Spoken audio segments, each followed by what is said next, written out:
What's going on, guys? So back by popular demand this weekend, Humans vs. Zombies came back again to give us another weekend to enjoy this playlist. DICE usually does an annual Humans vs. Zombies events around Halloween time, and just because of the the popularity of this type of gameplay, that people really wanted to have it back. So I came back again this weekend. So this is over with now. This is some of the video of me playing it this weekend. I thought I would do like some talk about kind of how I feel about these events and what I like about them and what I don't like about them as I come up and just slay this guy.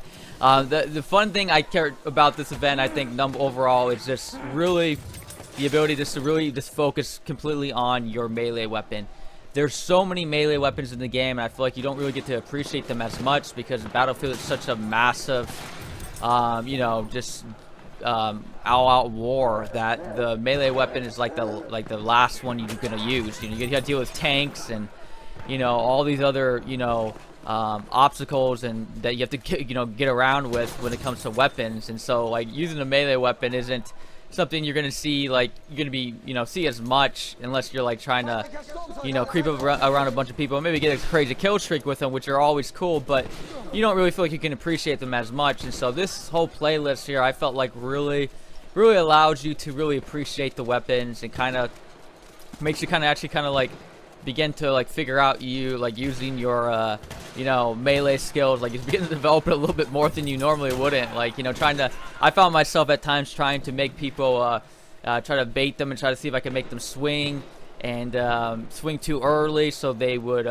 you know, be, you know, a little bit messed up on their melee, and then I would be able to swing in and get some hits on them before they could recharge their melee swing on me. So just a little bit of me playing this already just for the 2 weekends kind of already had me kind of messing around with that. So it was fun just to be able to kind of, you know, try that out and kind of experience that new feel to it that normally I wouldn't have probably experienced as much playing, you know, playing another playlist. So I do feel like the rarity though of these type of playlist is kind of a good thing, in that I don't think they should always be coming out and try to press as much as they can, and I don't think they can either, considering that you have a bunch of DICE and, you know, employees and a lot of people around that part of the community there that are you know, coming involved to play this. So you know, the odds of this is going to be, you know, that they could even want to try to do this as much as they could isn't plausible. But so that kind of keeps it in its range to keep it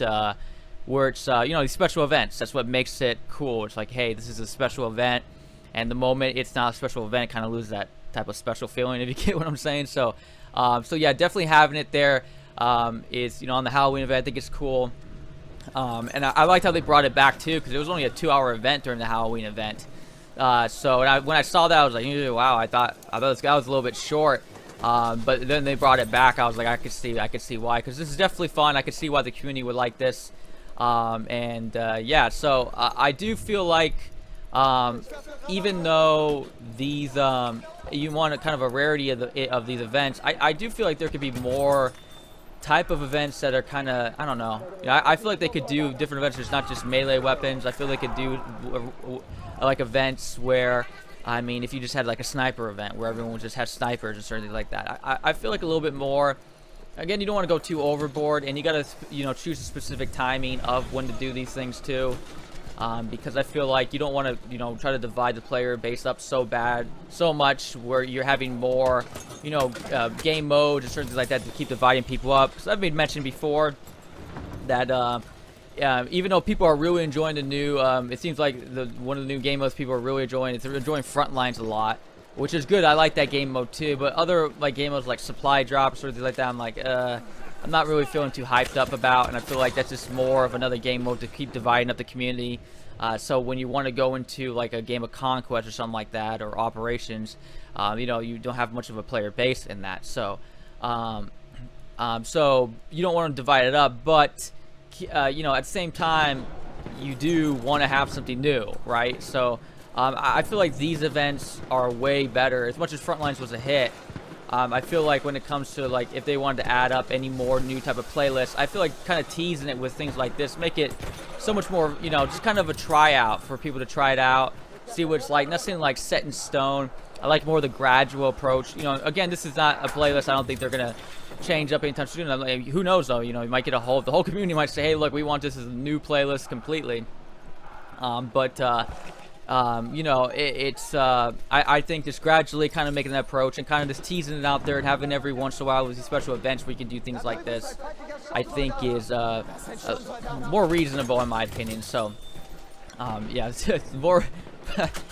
It's just looking at this slaying people like with your knife. I don't know, it's very fun. It would be fun too if they were able to eliminate you holding the shotgun out at all, so I could run around more with just my melee weapon. It's just fun running around, like seeing like the knife in my hand. Like, I don't know, I just find that it just looks cool to be able to do this, do what I'm doing right now.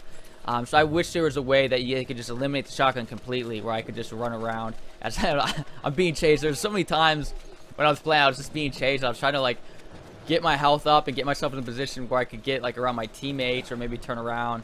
But that kind of leads me to my other thing probably I didn't like about this, which is unfortunate. And there's not like really anything they could really do about it. And I understand, like it's you know, more difficult. And it's just this fun little game mode. But it would be nice if the servers were more, you know, spread out a little bit, where you could get onto a server that was closer to where you lived.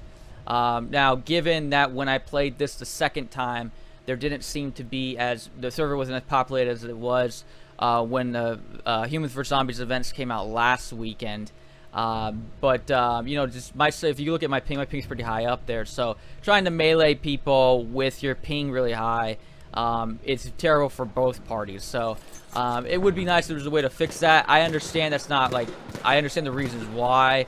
You know, server populations, you know, about that, the fact that they only have so many people in the DICE, you know, employees and Humans vs. Zombies events, and trying to spread them out everywhere might not be feasible as well either, to try to do something like that. So those are just a few reasons right off the top of my head. But it would be nice if it was able just to have a little bit better, where you had servers that were closer to where you're at, so you'd have a little bit better ping. But I mean, at the end of the day, like, I understand the reason why, you know, completely. So but yeah, that does ruin it just a little bit. It makes it hard for you to like really get in to it. Like, if you really want to get like more competitive in towards it. But again, it's just the event. It's meant to be fun. And I respect that they're, you know, that's kind of the approach you know, it should be taken as of right now. So so I'm gonna try. I think I'm gonna try to get away again right here, because my health kept, once you get one hit, I was trying to get away as quick as I can. I just get my health back up, and that time, yeah, that guy had like a god lunge right there, so he was able to finish me off right on that spot. So but another thing that I think would have been a little bit helpful too was the problem was that the servers, at least this time, weren't as populated as they were before. I remember when the first time last week, when this event came out last weekend, it was yeah, there was more people like waiting in the queue. And then this time there seemed to be like the servers weren't getting as populated as much, and I had to go double check to see if I had missed maybe the tweet about it. But at least for the Xbox side, I didn't see any tweets on Saturday about this event starting. I think they did that last weekend, where they were like, okay, this is going to start in an hour, and they did that last weekend, but they didn't do it this weekend. So they did it kind of a little bit different. Last weekend they had Xbox and PC on Saturday, and then they had PS4 on Friday. But this weekend they put the PC side on Friday, so Xbox was standalone on the weekend, or on Saturday. And I didn't see any tweets about that at all when Saturday came up. Saw a bunch of tweets of it on Friday, but nothing on Saturday. So I think I don't know what happened there.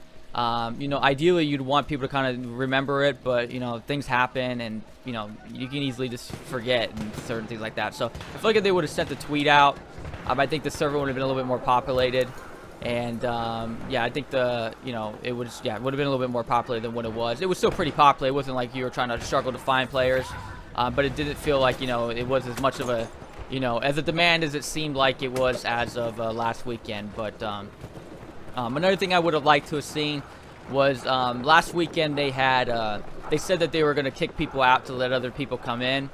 But I ended up leaving for a second, because I was kind of curious about like if there's other servers that they were running Humans vs. Zombies on. So I left out of it, and then I wanted to get back in, but then they said I was officially kicked. So I'm not sure if you guys experienced that too, but if you left the server, it would just kept you blocked and kicked. As this guy's gonna just power slide, I just couldn't hit him. I think it's a little bit of the server. He did a good move there, but just in general, it was hard for me to start hitting people just because a little bit of the. I was looking at my ping, I'm like, man, 174. Like I'm used to playing on 30, right? So, yeah, last week, yeah, you got kicked, and I couldn't get back into it. And so, it would have been nice to be able to, go back into the, the waiting list and wait to get queued up again to get back in. I'm not sure if there's a limit amount of how many people can be in the queue or whatnot, but it would have been nice to have that happen.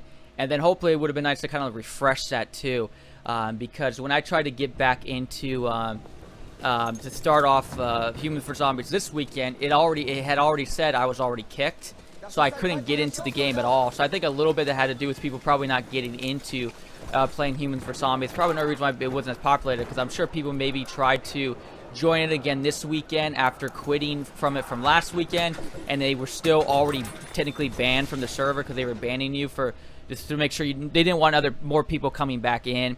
They want new people to show back up and have everyone have a chance to play. But by doing that, they kind of left it around, and I don't know what wouldn't happen. I thought it was gonna be banned for this weekend too. So I left for 30 minutes, and I came back and said I want to go check it again, and I checked it, and then I was unbanned. So I don't know how long it took for them to unban me, but I can imagine that maybe there might have been someone who might have seen that and said, oh, I can't get in the lobby. Okay, I can't get into the server and play because I'm banned. And just the fact they weren't able to get to that and unban people before the 1 o'clock, at least from where I'm at Pacific Standard Time, when it started, they didn't have people unbanned. I think that kind of threw some people off and got people confused, maybe thinking they couldn't get into the lobby itself. So just these are, again, these could be seen as little things here and there. I'm just kind of just seeing what I liked and what I didn't like about it, again, because I feel like these events are cool, and having them, a lot of people were hyped about it. That's why they want to redo the event up again, and you want to make it a good experience for everyone.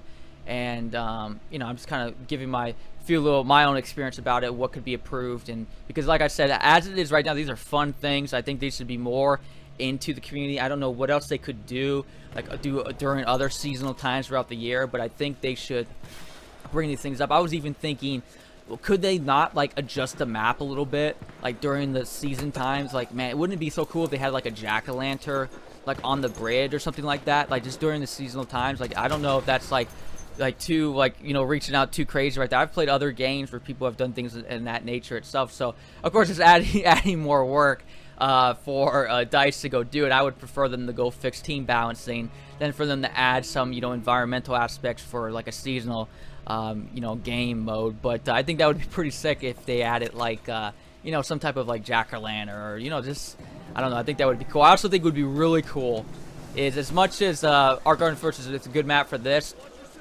they released Novell Nights, and I thought when they released Novell Nights, I thought possibly they were going to bring it during Humans vs. Zombies events, but it looks like they're not going to release Novell Nights probably till when they drop the November update. But that made me think that Novell Nights would be, the night maps I think would be great for Humans vs. Zombies events, but I think that Novell Nights is a bit too big if they do it next time on Novell Nights. Seems like they always do it on Gondy Forest, but I feel like a good map for that would be Pre-Stated Tour. Pre-Stated Tour would be such a good map because it's much smaller. It's only a 5 conquest map, a 5 territory map that you have to cap on conquest mode here, and so it's just as small as Argani Forest. It plays out a little bit different. It's not as a linear. As you see, there's a one straight line from A to E there, and Pre-Stated Tour has C flag right in the middle, and then it has all the other flags around in one big circle. So you might not have as much of a wall of one big wall of players going up against each other, which is kind of what Argani Forest kind of forces. But I think it would still be a fun map. I really hope they release that out and make it free to everyone, because they're not going to do it unless it's free. They're not going to play any of the maps unless everyone can get on board with it. There's a lot of people who still don't have the They Shall Not Pass maps and Name the Czar maps, so they're going to do the maps that everyone they know has, so everyone get a chance at playing. But I think if they should release Pre-Stated Tour, that'd be a very smart move on their part. I think they should try running that on Humans vs Zombies events. You know, try it once, jump from Arc Army Force to Prestidator. Because again, I feel like Novel Knights, you could try Novel Knights, I think it would still be fun. But I think Novel Knights might be a little bit too big. And the reason why I feel like it would just be good is because you got the night map. I think the night maps would look sick, especially with Prestidator. Prestidator is such a dark map that having this with all the smoke and everything like that, even though it's not linear, I think it hurts a little bit. It's not linear like this. I think it still will do just fine. So, but that's a few things that have just been popping out through my mind about this. Again, let me know down below how you guys feel about it. This is pretty interesting stuff. I like this stuff. It's pretty cool. So let me know how you guys feel about this, because I think you know, they're definitely listening in and hearing us out, and like, you know, get an idea of what, you know, these little fun events. And you guys is good on that. I think they do make an attempt to you know, try to connect with their community, and that you can see all the time they're doing is another Q&A this Friday. I think with Andrew Galato, the Dice producer. I think they did another Q&A there too. So, you know, I see them, you know, doing, you know, trying their best to do, you know, what they can to, you know, give us what we enjoyed, what we're liking. So, you know, I think we still just need to communicate with a good tone towards them, and I think you know, BF1 keep evolving into, you know, the game that we always wanted it to be, you know. And so it's already, I'm already having as much fun as it is already. You know, there's some things here and there, like for me, I'm big on team balancing. I really want team balancing to be fixed really bad. It's like the #1 on my list. And I think I was watching Westy, who's another YouTube creator, was doing a Twitter Q&A for his channel last week, and they asked what was the big thing they want to fix, and one of the top 5 that he pulled out was team balancing. So I know a couple, like not like the last Q&A, but a Q&A before that they had on Friday. Andrew Galato had a Q&A where they asked them about team balancing. They talked about how they were working on it, but they made mentions about it. I forget what the words that they used, but I mean, they were aware of it. It's like they're not aware of it. But I've heard different things about the community about what's been going on, that issue right there. So it's not like they have a blind eye towards it, but yeah. So yeah, wrapping up over here. I think the only other thing I would like to see improved a little bit is kind of trying to figure out who is who. It's like who I'm playing against. So I know when the DICE employees have DICE on their gamer tag, and I know DICE friends were DF, which was a little bit hard to figure out, but I eventually figured out that DICE friends were DF. I know you got the Humans vs Zombies events group was the H versus Z. But knowing who was like the game changers, and I think those were the only 4 groups that could play as the human players, but knowing, like, they maybe have a tag in front of their name to be able to tell who those people were. Maybe I just missed it, you know. I'm not trying to be all petty about it, but it would be nice to be able to see clear who that was, just so I can know if someone was shooting me with a shotgun or not, if that was a part of the group or not. Not that it's such a big deal, but I think a couple of times I got shot with a shotgun from people who didn't even have a tag in front of their name, and I was like, what? But overall, I think generally the community, which is nice about everyone, was that even though it might have happened once or twice, I'm sure the DICE, like, people saw that. They might have, someone's abusing it, they would have booted them. It wasn't such a big deal, but it would have been a little bit easier to be able to tell. You know, I could see the 3 there, the DICE friends, the DICE employees, and the H versus Z group there. But finding out who the game changers were was a little bit more difficult. But all said and done, like, everyone in the community was pretty chill about this, and everyone did played by the rules and played fair. But again, let me know down below, you guys, how you guys felt about it. I want to hear you guys talk about this and tell me how you feel if you got in, and all the, you know, things, how you felt about it again. And I'll be down in the comments below checking these things out. And until then, that's it for you guys today. I appreciate you guys being here. I am Living, and I'll catch you guys again later. Peace.